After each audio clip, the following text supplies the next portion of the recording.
Je dirais en introduction que pour cette table ronde, il y a tout juste un demi-siècle, les étudiantes et les étudiants d'Europe et d'Amérique descendaient en masse dans les rues pour se rebeller face à des hiérarchies et des institutions très rigides, convaincus que la révolution était à portée de main. 50 ans après mai 68, qu'en est-il de l'engagement politique des petits-enfants de mai 68 ? On sait que les mouvements de résistance existent, notamment ceux de Nuit debout, dont on aura d'ailleurs la semaine prochaine un débat en soirée. Ils existent en France et ailleurs, celui des Indignados en Espagne ou encore de Demo en Allemagne, qui témoignent de l'aspiration à une démocratie directe qui se fait fortement ressentir par les associations de toutes sortes. Alors la question aussi, elle se pose pour ces mouvements, qu'en est-il du féminisme ?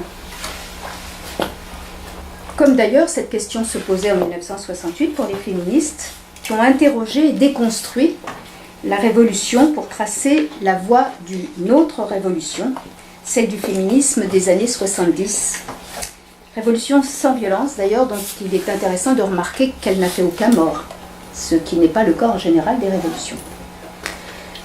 Alors la période passionnante des luttes des années 70-80 a permis de mobiliser des énergies et des réflexions importantes. Elles ont donné naissance à un féminisme radical synonyme de libération pour les femmes, une révolution qui a changé les rapports entre les femmes et les hommes au cours des 40 dernières années, bien plus qu'au cours des 2 siècles écoulés. Et c'est de ces luttes que naîtront tant d'acquis actuels qui paraissent évidents de nos jours à nos petits-enfants.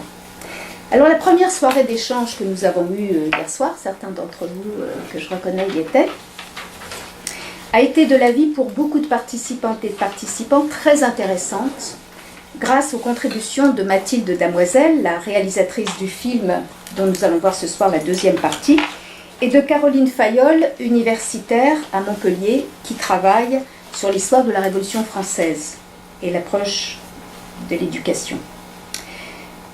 Nous avons cerné combien les luttes des féministes, qu'on nomme du 19e et 20e les réformistes, les féministes réformistes, et de quelques hommes, ont permis aux femmes d'obtenir des droits à l'éducation d'abord, à l'enseignement, puis au droit de travail et au droit de vote.